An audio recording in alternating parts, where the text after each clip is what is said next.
In my last video, I talked about how you shouldn't conflate content marketing with social, and spoiler alert, came to the conclusion that anything crafted or planned or that goes through an approval chain is not social. If you missed it, watch it here, and I'll also put a link in the descriptions or comments below. At the very end of that video, I posed the following question: can brands be truly social? That's a good question. Which I think is a question that lots of people go back and forth on. Brands are terrible at being spontaneous. Brands are the reason why content calendars and levels of approvals exist at all. They have an awful time just loosening up and letting it be. And of course, brands aren't people, even though they are run by people, which is really at the heart of it. Greatest people! So today, I'm going to explore why brands have a tough time being truly social and how they can actually be social without too much compromise. Okay, well, maybe a little bit of compromise? Just a little? My name is Tara, and this is Truly Social.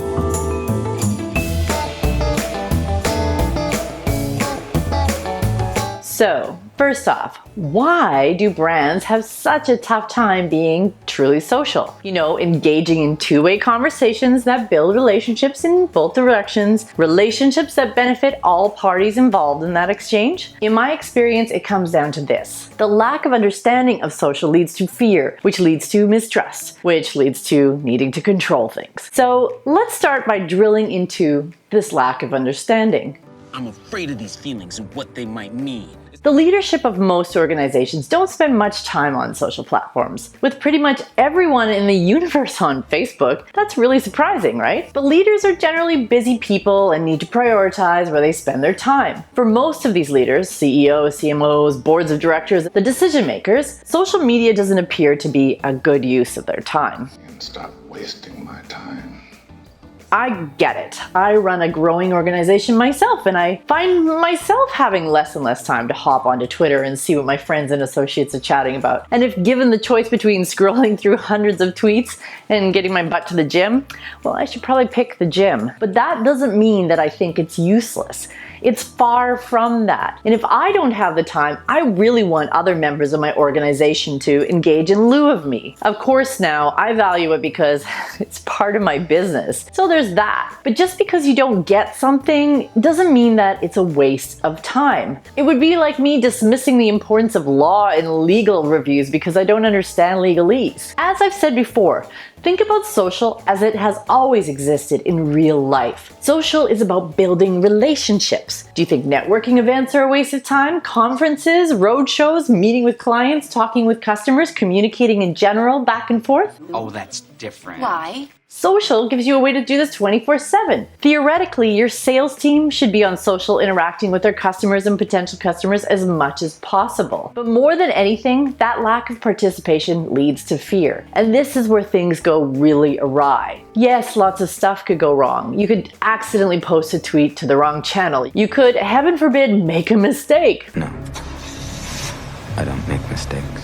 I get it. Companies need to be more risk averse than individuals because mistakes can be costly. There are bigger consequences. But to be truly social, you need to balance your risk aversion with exploration, and trust is key. Now, if you're worried about the maturity of the people running your social, check out my Why Should You Stop Hiring Interns and Juniors to Be Community Managers video. If you value social as an important part of your business and an important part of relationship building, then you'll know that hiring seasoned, experienced professionals is key to doing this right. If you can learn to trust and you value social, you can do the following. Number one, social is really mostly about listening. Listen more. I'm not listening to this. Follow everyone in your industry. Find the interest communities that are discussing the future of your industry. Find your customers. Listen to influencers. 75% at least of your time should be spent listening. And there is nothing more social than that. And there's no risk in listening. Number two, engage in real-time discussions. People love to talk, you know.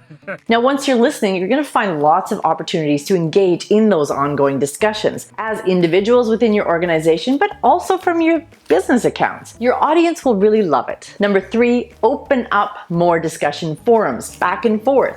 Why not set up a town hall we can get the public's opinion. As I mentioned in my last video, tweet chats, live streams, meetups, town halls, and other live social events are awesome opportunities to invite your customers and community to really engage. So then someone uses it as an opportunity to vent. Great, get it out in the open where you can address it. Number 4, spend significant time in your comments and responses. I'm just talking to myself. If you're lucky enough to have an engaged audience that comments in your content, engage them back. Don't just post platitudes and crafted responses. Ask people for more input. One of the things that came up over and over again in the comments section of my last video was that people were really surprised that when they spent time to engage in branded content and then comment on it, that they didn't hear anything back, even when it was positive. And number 5, and this one will take you the furthest, encourage your organization to get social. Or socialize and be social. This means everyone should build up their social muscles. If you have to, bring in workshops to help people feel more comfortable. Social shouldn't just be the function of one department. The more engaged everyone in your organization is, the better. If trust is getting in the way, create some employee guidelines. And remember, planned content isn't the social part. It can be helpful and useful to be social. We have clients that use their content to reach out to their customers on a regular basis, but it's not social in itself. Oh, and if you are doing that content, don't sanitize it to the point that it gets really uninteresting either. You're boring! Now, speaking of interesting, I put out these videos every week. So if you enjoyed this, you may enjoy some of the other ones. So subscribe and follow and send me any questions you would like to have me cover in the future. My name is Tara and this has been Truly Social.